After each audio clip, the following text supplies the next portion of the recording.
विराट कोहली का golden duck, Mitchell Marsh का brutal assault और emerging fast bowler Prince Yadav का fearless spell. RCB versus LSG match pure IPL का एक सिनेमैटिक थ्रिलर था।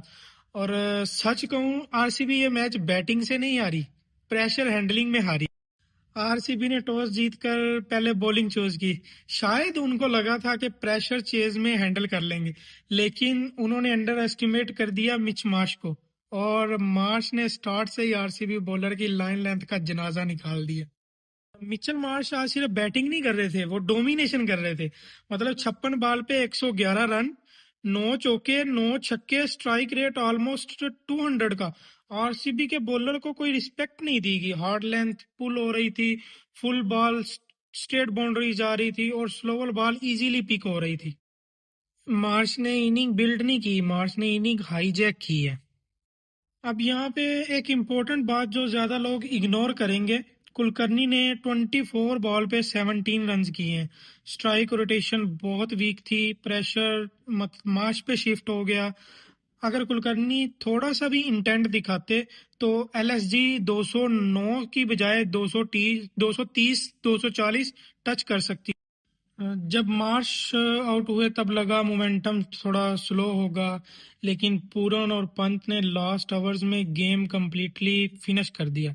इन दोनों की जो इनिंग्स थी, उसको मतलब एलएसजी के फैन भी बहुत मिस कर रहे थे, क्योंकि ये दोनों परफॉर्म नहीं कर रहे थे।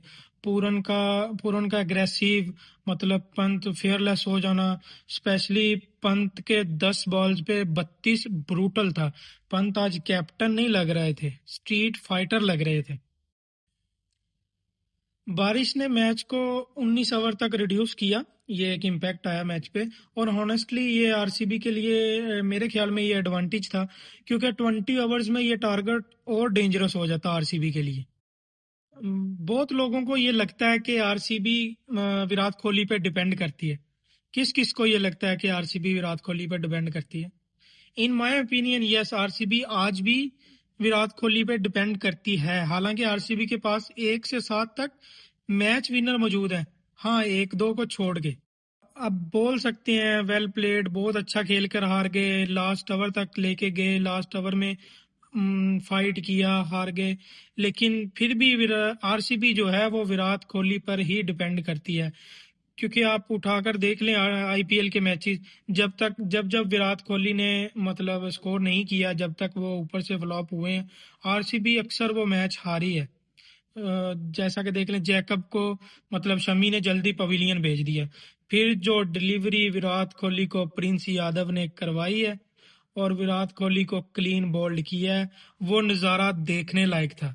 मतलब आप विराट कोहली को डक पे आउट करते हैं, इससे अच्छी मतलब शाम नहीं होगी एक यंगस्टर के लिए जो कि प्रिंस यादव हैं, कि मतलब ये काम वही कर सकते थे। मतलब प्रिंस ही किंग को आउट कर सकता था।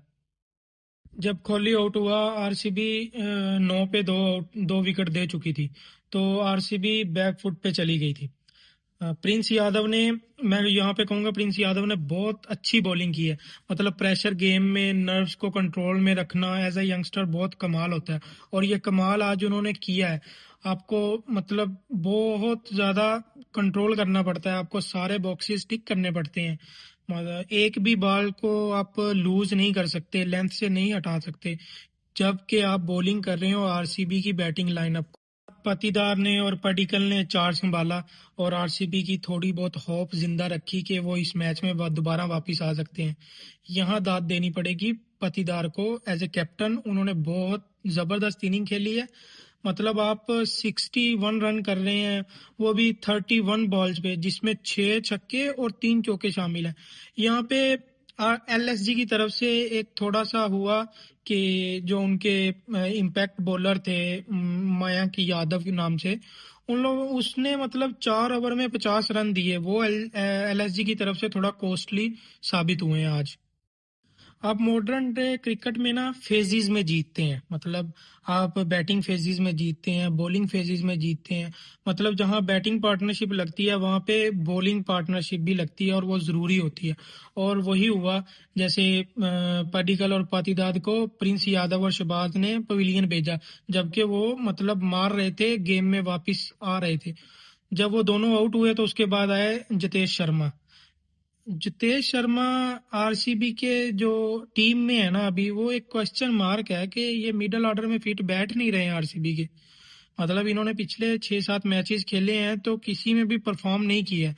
तो इनका मेरे हिसाब से ये आरसीबी के जो स्क्वाड में है ना, ये किस बिना पे है मुझे। जितेश शर्मा एक रन बना के प्रिंस यादव की बॉल पे बहुत जल्द पवेलियन लौट जाते हैं और आरसीबी के चांसेस बहुत कम हो जाते हैं, क्योंकि शॉर्ट टाइम में 3 विकेटें गिर चुकी होती हैं और इस वक्त तक प्रिंस यादव अपने 3 आउट कर चुके होते हैं।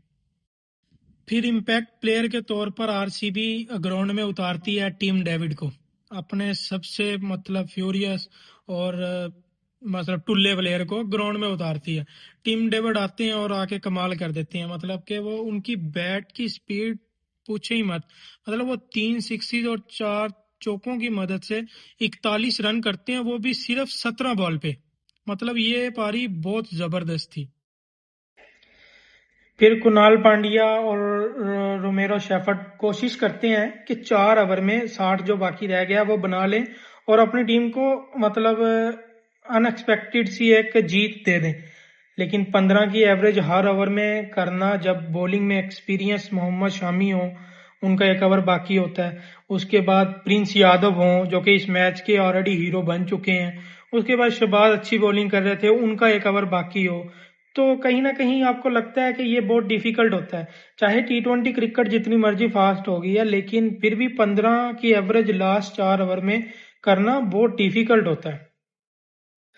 और फिर वही हुआ, मतलब लास्ट ओवर में बचते हैं 20 रन।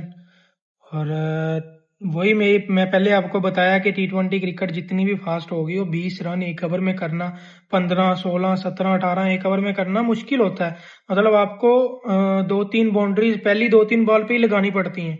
लेकिन वो ये हुआ कि पहली बॉल डॉट हो गई, फिर सिंगल लग गई, चौथी बॉल पे एक चौका आया उनको, बस दिग्वेश राठी लास्ट बॉलर कर रहे थे जो कि स्पिनर थे, और लेकिन बॉलिंग बहुत अच्छी कर गए और इस तरह आरसीबी मैच हार गया। आपको क्या लगता है कि आरसीबी ये मैच किस वजह से आ रही है?